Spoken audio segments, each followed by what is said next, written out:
华为 P50 Pro、三星 S21 Ultra 这两个品牌，一个是国产手机中的佼佼者，另外一个是全世界范围内连续好多年的销量冠军。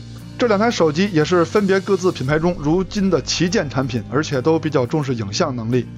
这次就把他们两个牵出来溜溜。溜之前，先问问各位，在你们心中这两台手机谁更漂亮呢？觉得华为 P50 Pro 长得漂亮的打1，觉得三星 S21 Ultra 漂亮的打2。那么之前呢，我们已经聊过了华为 P50 Pro 的影像方面的表现了。它确实也是一个主打影像的旗舰手机。那么今天呢，就用它来对比一下我们的标杆机三星 S21 Ultra。那之所以用三星 S21 Ultra 做对比呢，其实主要是因为降价太快了，我们卖了也是亏，不如留在手里跟其他手机做对比。没错没错。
欢迎观看 ZPH， 我是道吴，我是长长。我们的节目呢会聊手机、聊摄影、聊关于手机摄影的话题。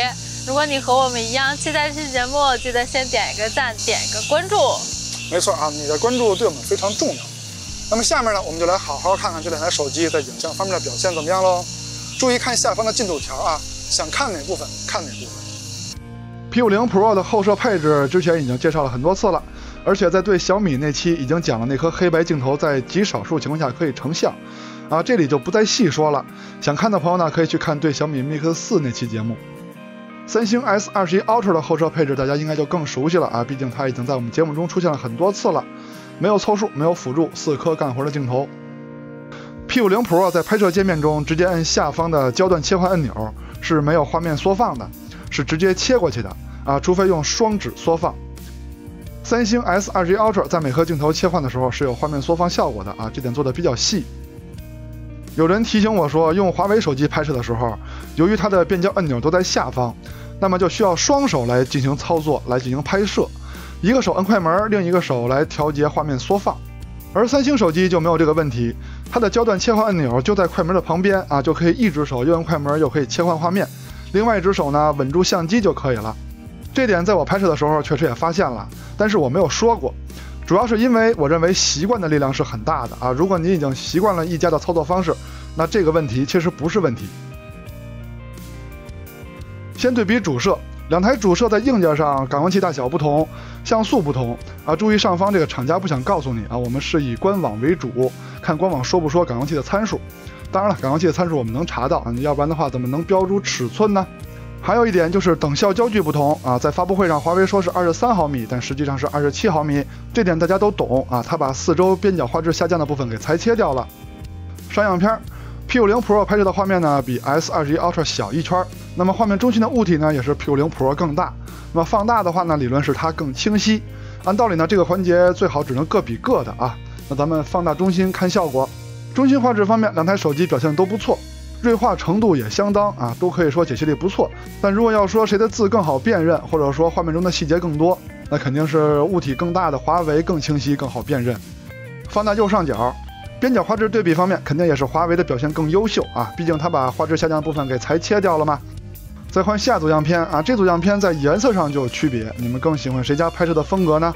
你别问我当时真实环境什么样我记不住你们自己看就好了，喜欢哪个就好。中心画质方面两台手机依然都是不错的但是华为在高反差的地方没有三星处理的好，就是中间这个小图的地方。这次放大左上角，边角画质方面依然还是华为的表现更优秀。我个人还是觉得华为这种裁切到4周画质下降的部分的做法还是可以的啊，只要各位不在乎它的视角比其他家的主摄窄就可以。两台主摄都有自己的高清模式，华为这边是5000万像素，三星是1亿像素。在解析力方面，在普通模式下啊，因为华为还有一个 AI 高清模式，在普通模式下确实在解析力方面没法跟三星的1像素抗衡。打开 AI 高清模式以后，在细节上确实已经接近了三星的1像素，但肯定还是没有三星的1像素细节那么多。不过这个 AI 高清模式在成像的时候啊，成像非常慢，这点我们之前已经说过了，而且是非常的慢哦，慢，它还没拍出来呢。OK， 下面对比超广角镜头，两台超广角参数不同的地方我们都标出来了，但是这里要注意 ，P50 Pro 的超广角比 S21 Ultra 还要广，是历代华为手机中用过的最广的超广角。从样片上看啊，除了视角的差距，然后就是颜色的差距了啊，差距比较大。我刚想夸华为的更真实一些，但是它的树叶边缘也不真实。各位更喜欢谁家的风格呢？啊，欢迎说出你的看法。两台超广角的视角差距如图所示，这个红边就是三星拍不到的范围。哇，这句话我终于第一次说出来。放大中心对比解析力，华为的像素稍微高一些，三星的物体稍微大一些，在解析力方面基本占平啊。虽然说有些细节方面还略有区别，但是这都无所谓了。那么重点来了，放大边角对比画质，视角越广的超广角边角画质就越难把控，但是华为的边角画质比三星的更好啊，这点做得非常不错。再换一组样片啊，这回成像风格比较接近了。放大中心，解析力方面两台超广角都表现得不错。边角画质方面，这回放大右上角，依然是华为的边角画质控制得更好，它的视角又广，边角画质控制得又好。两台手机的超广角都支持微距拍摄，而且效果都非常优秀。只不过三星这边还支持用长焦拍摄微距，景深非常好，背景虚化比较好啊，但是画面涂抹感比较强。下面看中长焦的对比，两台手机的中焦方面啊，华为的是感光器更大，像素更高，但是需要注意的是，它是6400万像素的感光器，但是只输出1600万像素的照片。长焦方面，三星这边是10倍的光学镜头，华为那边就没有长焦镜头了。它的10倍长焦是通过中焦来拍摄的啊，数码变焦拍摄。对焦能力上面，华为的这颗中焦镜头只能说够用，还不算优秀。在对焦测试中，它就出现了对焦犹豫的情况。而三星的中长焦镜头在对焦速度以及对焦能力上都是教科书级别的，无论是在测试中还是在实际使用中，它的对焦效果都非常的棒。现在是3倍光学镜头的对焦表现。现在是10倍光学镜头的对焦表现，可以看出它的中焦跟长焦镜头的对焦都非常厉害。上对比样片，先看中焦的，华为这边是3.5倍的，物体看着更近；三星那边是3倍的光学镜头，两颗中焦镜头在视角上稍微是有差距的，那么这个更得各比各的了。放大中心对比，两颗中焦镜头在解析力方面可以说在各自的焦段上都做到了非常优秀的程度。再看下一组中焦的对比样片。哦，对了，中长焦的边角画质下降的都不明显啊，我们就不一一对比边角画质了。放大中心对比，依然是这两颗镜头在各自的焦段下都非常优秀啊，解析力都非常棒。下面咱们再看看10倍焦段的对比，10倍焦段这两台手机的视角就比较接近了，就不用各比各的了。再重申一下啊，华为那边是没有10倍光学镜头的，它是3.5倍的数码变焦。放大中心对比啊，确实是光学镜头的三星在解析力方面更好。再换一组10倍的对比样片，放大中心对比，依然是光学镜头的三星在细节上比华为强很多。不过华为的这个数码变焦到10倍的效果已经非常不错了。华为跟三星的前置摄像头都非常强，它们美颜功能都是属于比较简单但日常差不多够用的类型。三星的前置呢有2个焦段，华为是3个焦段，而且它们俩摄像头都在中间，这我已经说过很多次了，在中间真的很方便。那华为的美颜模式里呢，一共有3个选项：光滑度、瘦脸和肤色。三星的美颜功能有4个：光滑度、色调、瘦脸和眼睛，多了一个调眼睛大小的。我感觉这个功能其实开到最大也没有很大，它们俩就差不多吧。正好我最近皮肤状态不太好，可以看一下这2个相机的美颜对比。我个人感觉都挺自然的，可能是因为在人像模式里，华为人脸上有一点点提亮吧，看着更亮堂一点。你们觉得呢？在背景虚化上呢都挺好的，三星这边可能更自然一点。人像拍摄方面，这两台手机在出片风格上都比较稳定，尤其是颜色方面、肤色方面。华为这边比较偏黄啊，三星那边有点粉嫩。既然出片稳定，那应该就是调教的原因。华为那边难道是偏向欧美的喜好，就是喜欢又黄又黑的这个姑娘？三星是偏向日韩的喜好，喜欢那种白净的粉嫩的姑娘？各位是喜欢什么样的肤色呢？啊，反正我先表个态啊，我喜欢白净的。拍摄功能方面，先说流光快门，已经说了很多次了，三星到现在都没有，人家华为是一直有，继续鄙视三星的懒惰。这里主要说一下抓拍能力，华为 P50 Pro 的抓拍能力还是非常不错的。这里呢，我让掌掌挥手，手从半空中落下的时候，我来抓拍，看看成功率怎么样。成功率还是非常优秀的啊，基本上每次都是我摁下快门的那个角度。从这点上说，华为 P50 Pro 的抓拍能力还真的是非常的强。下面看看三星 S21 Ultra 的表现，同样还是让掌掌挥手，当手落到半空的时候，我摁快门，看看能不能把它定在半空，看看有几张能拍摄成功。最终的表现真是异常的稳健啊！每张照片掌掌的手都已经完全落下来了，没有一张掌掌的手是在半空的。要不是有录屏为证，我真以为我快门摁慢了呢。在抓拍能力上 ，S21 Ultra 是没法抗衡 P50 Pro 的。下面看成像宽容度的对比。现在的手机感光器的动态范围也就那样了，成片宽容度的效果也就靠 HDR 了。可是靠 HDR 呢，就会有失误。之前我们就说过，华为的 HDR 就有这个问题，在合成的时候可能画面会虚啊。比如说这张照片，放大这个部分看啊，华为的清晰度是没有三星的清晰的啊。这是主摄的表现啊。再看超广角的表现，两台手机超广角的表现比较接近，虽然是明暗调有些区别，但是该有的细节都有。再看下一组主摄的样片。暗部的细节应该是黑色的，是三星这样的啊，不是紫色的。相同场景，超广角的表现看上去比较接近，但是在暗处的细节方面，还是三星的表现更好一些。总体来说，两台手机在成像宽容度的表现上，在如今看来都是非常上乘的，只不过在 HDR 合成上啊，华为没有三星的稳定。华为手机的夜景拍摄说起来比较繁琐。主要是它的自动夜景关闭不了，而且它的自动夜景和真正的夜景模式之间又有各种清晰度啊、观感上的区别啊，这点我们后面慢慢说吧。看样片，先看城市灯光照明环境下的主摄表现，两台手机拍出来的效果是差不多的啊。有人会说这怎么能差不多呢？是吧？看着很有区别呀。那我放大给你们看，先看暗部细节，看上去是有差别的吧？但是放大后。华为这边有的细节，三星那边都有啊，三星那边没有的，华为这边也不怎么样。再看亮部细节，华为这边拍摄出来的物体更大，字更大啊，但是在识别上两台手机是差不多的，尤其是这网点预约功能那几个字，对吧？但是也不能因此就说三星的表现更好，因为这种差别，也许手机换个高低，换个角度啊，结果就不是这样的了啊。所以综合评定，像这样的表现，我们认为两台手机是差不多的。但是相同场景超广角的表现就是华为更优秀了。这回暗部细节就不是明暗的区别了，还真就是细节有没有的区别了。再换一组场景，主摄的表现两台手机比较接近，超广角的表现华为更优秀。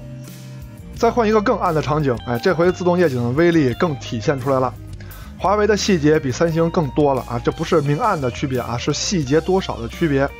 超广角的优势更加明显啊，毕竟是自动夜景嘛，三星那边还没开夜景呢。来到更暗的场景，女人王小象。三星在这里就得打开自动夜景了啊！看过我们之前节目的朋友都知道，华为先用自动夜景模式进行对比，效果上看着是差不多的，但是不能放大，一放大华为的画面就是虚的，它的自动夜景防抖表现不好。之前有人会说是我手抖把华为抖虚了，可是你看华为的夜景模式，它的曝光时间比自动夜景还要长，那它怎么就不虚呢？三星怎么就不虚呢？相同场景超广角的表现，华为这边自动夜景跟三星的夜景模式看起来是差不多的，但是打开夜景模式之后，就是两台手机都是夜景模式对比的话，还是三星的更好。下面是更暗的祖传神树场景啊，这个场景有多暗，从这个录屏中你们就可以看出来。主摄基本上什么都看不见了，超广角是真什么都看不见。看样片啊，两台手机主摄拍出来的效果都不错，只是华为的自动夜景看起来效果虽然不错，但是拍虚了。那如果换一张呢？那只能更虚了啊！所以我前面挑的还是一张清楚的。华为的夜景模式虽然防抖好，拍清楚了，但是细节的表现上并没有三星的夜景模式好。相同场景超广角的表现，华为这边自动夜景跟三星的夜景模式看起来差不多，但是都是夜景模式的话，三星的更好。下面有请最暗的场景祖传神树 Pro， 那真是伸手不见五指啊！华为的主摄自动夜景在这个场景终于拍的不是那么虚了，但是细节展现依然没有三星的好啊！不用放大了吧，直接就可以看出来吧。都是夜景模式的情况下，差距更加明显，依然是三星的更好。超广角的表现就不用分出谁更好了，反正都搞不定这个场景。前面了解完每颗镜头的光学素质之后，咱们看看录像的防抖表现怎么样。先看看白天主摄走路防抖表现，清晰度方面两台手机是差不多的，但是颜色方面是三星那边更亮堂一些。相同场景超广角的表现，华为这边颜色突然间艳丽了起来，但是清晰度上没有三星的好。中焦镜头的录像，华为那边是4倍啊，不是3.5倍了，三星这边还是3倍。防抖上两台手机差不多，但是颜色跟清晰度上肯定是三星的更好。10倍段的录像差距更为明显，色彩清晰度都是三星的更好啊，毕竟华为没有10倍的光学镜头。下面看夜景的防抖表现，先看主摄，两台手机在防抖上差不多，但是眩光方面三星更严重一些，清晰度、色彩两台手机都属于同一水平。相同场景超广角的表现都有点应付不来了啊，可能这个地方有点暗，如果非要矬子拔将军的话，防抖方面三星的更好一些。视频中最暗的环节，女流氓小象，这个场景下主摄的差距比较明显啊，三星的明显强于华为。这个场景下超广角是都搞不定了。这两台手机拿在手里，三星 S21 Ultra 是明显的又大又沉的。华为由于这次没有发布 Pro Plus， 所以它的 Pro 机型还是稍微秀气一些的。机身厚度方面也是 P50 Pro 更薄一些。由于它这次采用的主摄感光器比较小啊，所以体积方面、厚度方面都比较小。后摄的凸起方面也比三星 S21 Ultra 更低。屏幕显示效果方面 ，P50 Pro 这次做的不错，但是跟三星 S21 Ultra 比还是稍微差一点点。前摄造型方面，华为终于抛弃了大药丸，换成了居中的小挖孔，这点真是可喜可贺呀。但是这回的问题是它的指纹识别的位置实在是太低了，用起来有点别扭。那么 OK， 这两台手机的工业设计呢，我们就说这么多。那至于硬件跑分、发热、续航，这也不是我们节目的重点。那么下面我们就来总结一下这两台手机在影像对比方面的结果如何。